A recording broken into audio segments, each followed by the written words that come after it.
Bonjour à tous, alors j'espère que vous êtes en forme parce qu'aujourd'hui on va parler d'une imprimante 3D qui fait un petit peu le buzz en ce moment sur les réseaux sociaux. C'est donc la Creality CR10. Alors pourquoi elle fait le buzz pour le moment? Pour des raisons assez évidentes, rien qu'à la voir comme ça.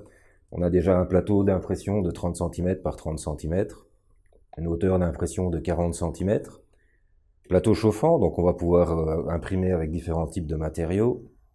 Et puis le tout est monté sur du profilé en aluminium qui est bien connu dans le monde des makers. Donc c'est vraiment un châssis rigide, bien solide, vraiment bien pensé pour ce genre de machine. Alors le dernier argument évidemment de poids, celui-là, c'est le prix tout simplement. Cette machine-ci vaut aujourd'hui à peu près 340 € sur internet. Donc si vous cherchez bien, vous allez trouver des coupons de réduction. Il y a moyen de descendre, voire même jusqu'à 280 €, plus les frais de livraison dans certains cas. Donc c'est une machine vraiment très compétitive et qui présente des caractéristiques très sympas. Donc ce que je vous propose, c'est de passer en revue l'assemblage de la machine. On va faire une version quand même un petit peu accélérée pour pas prendre trop de temps non plus. Et on se retrouve juste après.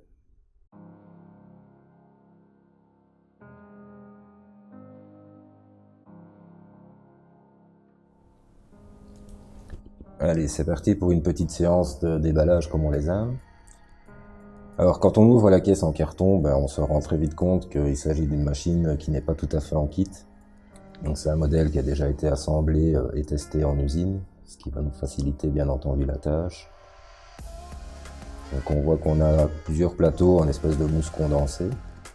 Le premier plateau va contenir lui la base de l'imprimante avec le plateau chauffant déjà prêt à fonctionner. Et le deuxième plateau va contenir les différents accessoires ainsi que le portail, donc ce qu'on va appeler l'axe du Z principalement. Alors on a un rouleau de tape de masquage qui est livré avec. On a ensuite une petite boîte en carton qui va contenir tous les accessoires de l'imprimante ainsi que toute la documentation et les papiers de garantie. Et ensuite on a le boîtier de contrôle, donc le boîtier noir que vous voyez là. C'est le boîtier de contrôle qui va contenir l'alimentation de l'imprimante ainsi qu'un faisceau de câblage pour connecter le tout. Donc on a un petit panneau, un petit écran d'affichage pour montrer les informations lors de l'impression. On a un port USB ainsi qu'un port pour une carte micro SD. Et à l'arrière, les différentes connectiques pour le cordon d'électricité. Alors tout le faisceau électrique est pré-marqué à l'avance, donc voilà, c'est difficile de se tromper vu qu'il y a à chaque fois des petites lettres qui correspondent au moteur, donc le X, le Y et le Z, ainsi qu'un câblage pour l'extrudeur. Le portail, donc 40 cm de hauteur. Là on voit directement qu'on n'a qu'un seul axe du Z, donc ça montre bien que c'est la CR10 de base et pas le modèle S qui en contient deux. Et inutile d'essayer donc de lever tout ça déjà à la main parce que tout est connecté en fait encore avec, sécurisé on va dire, avec des petits colliers colsons. Donc évidemment il ne faudra pas oublier de les enlever ceux-là, sinon on risque d'avoir des mauvaises surprises. Alors si on revient sur le premier plateau, on va sortir la base de l'imprimante. Et donc on voit que le plateau est déjà bien fixé sur la machine. Il suffit juste d'enlever le film en plastique qui le maintient en place.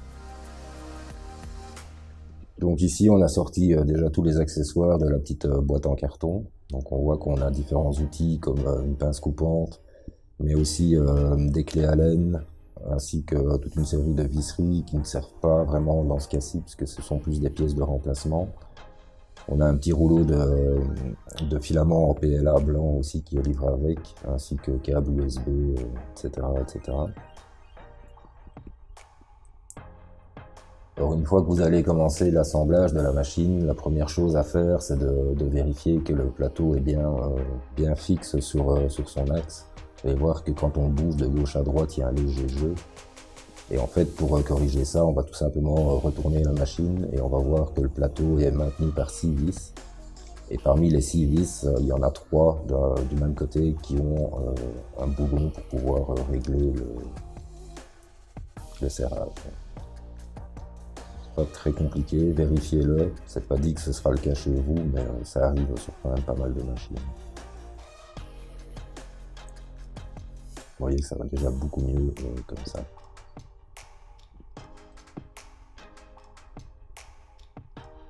Alors une fois que le plateau circule librement sur son axe et qu'il est bien stable, on va pouvoir passer sur le portail. Donc première chose qu'on va faire, c'est forcément couper les petits colsons qui maintiennent le tout en place.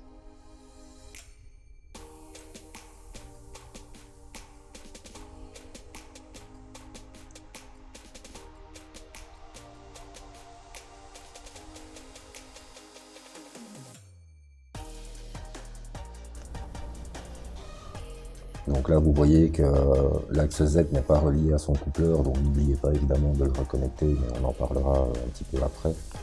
Donc c'est uniquement pour éviter que le coupleur ne se déforme pendant le transport de la machine.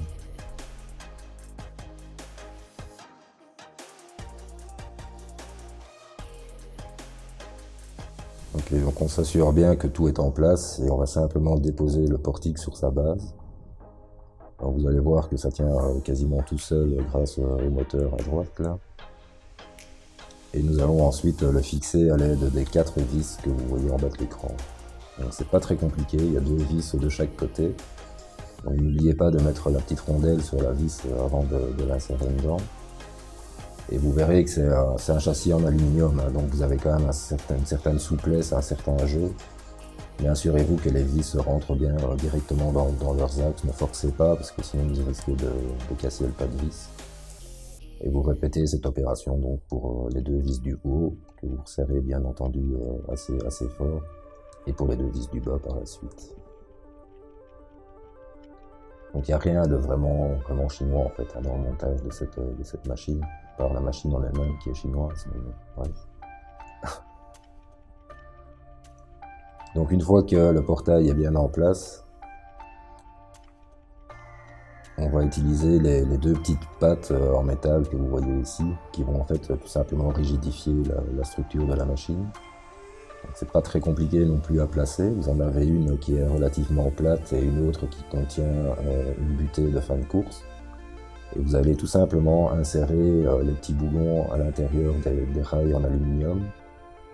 Et une fois que c'est bien en place, vous serrez simplement les 4 vis de chaque côté.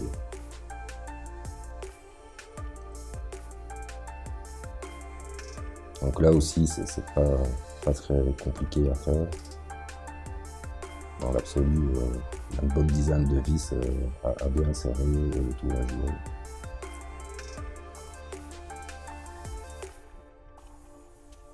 Alors il nous reste maintenant à connecter donc ce fameux Z, cette fameuse tige filetée dans son coupleur. Pour faire ça, c'est pas hyper compliqué non plus. Il y a juste 2 petites vis qu'il va falloir desserrer pour relâcher le guide sur la tige filetée. L'insérer dans le coupleur et puis resserrer les vis juste derrière. Maintenant, on va connecter donc le faisceau de câblage qui relie donc l'imprimante à son boîtier de contrôle. Donc là, on a des détrompeurs quasiment partout, c'est pas très compliqué. La seule chose qu'on pourrait faire, c'est se tromper de lettres. Donc le X sur le moteur du X, ensuite le Y, le Z et l'extrudeur. Comme je dis, il y a des détrompeurs, hein, donc n'ayez crainte, vous ne savez pas vous tromper.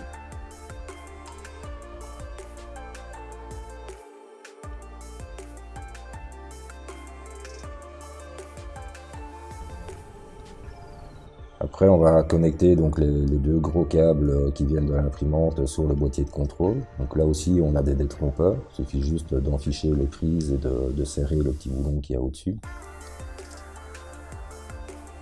Donc là, c'est la fiche qui va contenir donc, tout ce qui concerne la buse pour chauffer le thermocouple, etc.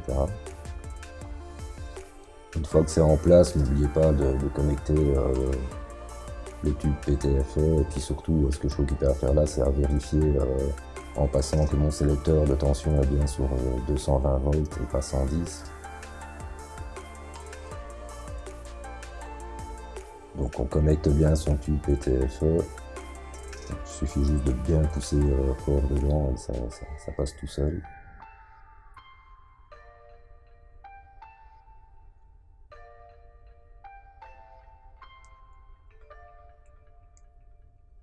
Donc on vérifie qu'il n'y a aucun câble qui va pouvoir gêner le déplacement du plateau. Et puis on va brancher donc, le câble électrique sur le boîtier de contrôle directement au secteur.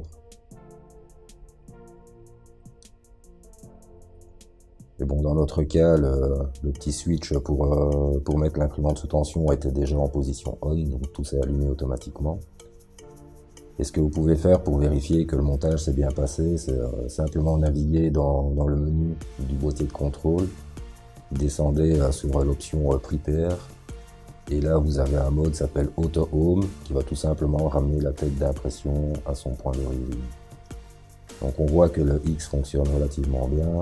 Le Y, pas trop de soucis à ce niveau-là non plus. Et puis assurez-vous aussi peut-être que le plateau, les vis en dessous du plateau sont bien serrées afin qu'ils soient en position la plus basse possible pour éviter que votre buse tout simplement ne s'écrase dessus quand elle rejoint la position initiale. Donc là on surveille bien que la butée joue bien son jeu. Et votre machine est quasiment prête à être utilisée. Donc voilà, le montage est terminé. Comme je vous l'ai dit, c'était pas très compliqué. Comptez plus ou moins une demi-heure de votre temps. Vous n'avez pas besoin d'avoir des capacités particulières ou surhumaines pour monter ce genre de machine, même si c'est votre première imprimante 3D. On a imprimé avec la machine maintenant évidemment depuis quelques temps, donc elle est complètement d'origine. On n'a mis aucun upgrade, c'est vraiment le modèle que vous allez recevoir chez vous. Et juste pour vous donner une petite idée, on a imprimé une figurine ici de Hulk, 64 heures d'impression, fait complètement sur la machine. Donc vous voyez que la qualité est quand même plus que raisonnable, la fiabilité aussi, parce qu'une impression de 64 heures, c'est pas anodin non plus. Mais donc voilà, c'est juste pour vous montrer qu'avec une machine d'origine comme celle-ci, il y a déjà moyen de bien démarrer. Alors, on se retrouvera dans une prochaine vidéo pour parler de la calibration de la machine. Donc c'est une calibration manuelle dans ce cas-ci. On parlera un petit peu des logiciels que vous allez pouvoir utiliser pour la piloter également et pour slicer vos différents objets. Et on abordera un petit peu le côté customisation en apportant 2-3 petites améliorations à la machine, juste pour avoir un confort d'utilisation optimal. Plus tard, on vous montrera également différentes vidéos pour faire des upgrades sur la machine, pour changer les ventilateurs, changer la buse, changer tout un tas de choses pour essayer justement de la pousser un petit peu plus loin. Et puis on verra jusqu'où ça peut nous mener. Alors si vous voulez être au courant de la suite de nos vidéos, n'oubliez pas, likez, partagez, et on se retrouve très vite.